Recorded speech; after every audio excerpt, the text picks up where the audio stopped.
ugu dambayn saddex shay baan odhanayaa dadku waa saddex xun mid afraad ma leh markay wax dhacaan qof aqbala siday wax u yaalaan oo yiraahdo okay waan iskala noolaanaya sidan ay taan ula noolaanaya accept it as it is oo sidaa nolosha ku wata oo nolosha use garaysa isticmaasho oo nolosha ku tumato oo maalinba caqabad iyo gidaar weyn afka u geliso iyaguna cala all they can do is inay cala iyo dad duruufta laftigeega canaanto yiraahdo muxuu sidii maama Aisha sheegaysay muxuu dhulku madow yahay muxuu roobku daaya oo sabab u haya fashil walba iyo guul darro walba ku dhacda sabab u haya maxaa shaqada u weeyday roob daay maxaa dugsiga imtixaanka u gali weeyday macallinkana maxaa imtixaanka dugsiga wanka u gali weeyday macallinka qabiilka la maxaa u noqon weeyday a millionaire like Abdullah Askar you know because my father and my mother passed away when I was young maxaa u noqon weeyday qof karti iyo aqoon badan because my mother is not educated نعم سبب يقيل بي وحيان قول درك استوكو دعدا دادك قارنوا دادك هداد ويديسا محان وحاو قباني نوحو كوكو جوابيا محانو سمينيا a question to question دادك قارنوا وحي سمين تشويقي ساوي اغان ظروفتي ساوي اغان مركا سيدا هانيو ظروفتي ساسي تري and I said differently and I said it differently أنا هو سيداني دي سيدان ويكد وانت ما أقبلي سيدان وطالو واني نورشو أنا جاي أقبل شعب because أنا كاذك أركان waxaan leeyahay saddex shay aan kala doorano duruuftan canaanay la intaan dhimanayno iyo waxaan ina maqlayn geedaha hawada roobka waxyaabahan ina arkayna maqlayn noo jawaabin baan canaanana mayna ma ku raali noqonaa kadeedadii cidhiidhiga nolosheena haysato mise ugu dambayn waynu la dagaalanaa oo ninkii room baa reerka oo haray adaa haray maan dagaalanaa oo ismeena dhiibo which one saddex laba hal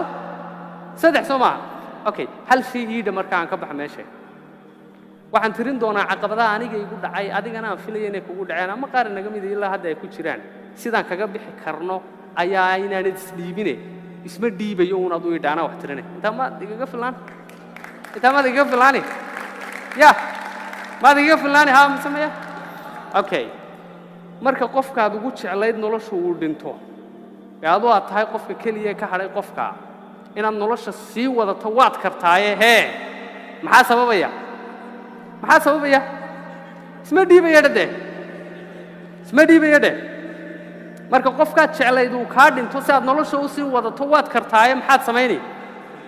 marka shaqadii yareyd ee aad afkiga gacanta u dhaxaysay aad iska aaminsanayd inuu Ilaahay halkan rasiq dhigay laga eriyo waad sii noolaan kartaa waanad leedahay what it takes to go to another job or what it takes inaad shaqada ka weyn abuuratay maxaa ku geenaya halka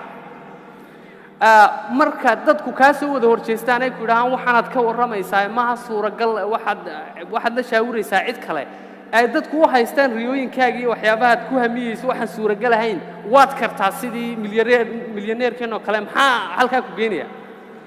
mar kaliya inoo dheys ma dhiibayo aniguba ismaan dhiibin adiguna is dhiibin and finally waxaan rabaa qof walba in yar baa ka saran oo ka dhiman mid walba inaga mid in yar baa Ilaahay ku darsado cidhiidhi iyo kadeeda Sooma mu jira qof oranayaan way saarantahay noloshii oo wax ma dhina ma jiro qof walba culays baa raacsan Sooma culayska waxaynu aaminaynaa inaynu inagu ka sareyno inuu ka adagnahay adkaysigiisii iyo xirfadii lagaga baxay inay inagu jirto waxaad samaysaa please light-ka yare ku ag yaala wuxuu ka turjumayaa inaad adigu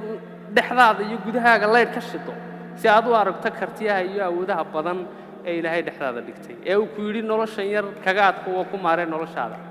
light-ka kor yar qabo light-ka yar ku ag yaala dad awoodo kor u qabo intaan ma goolinina iyagoo is qabtaan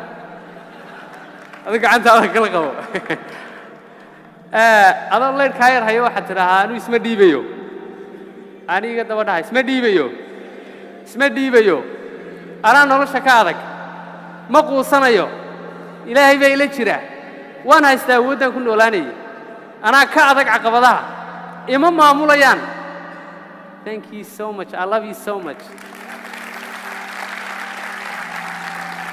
thank you so much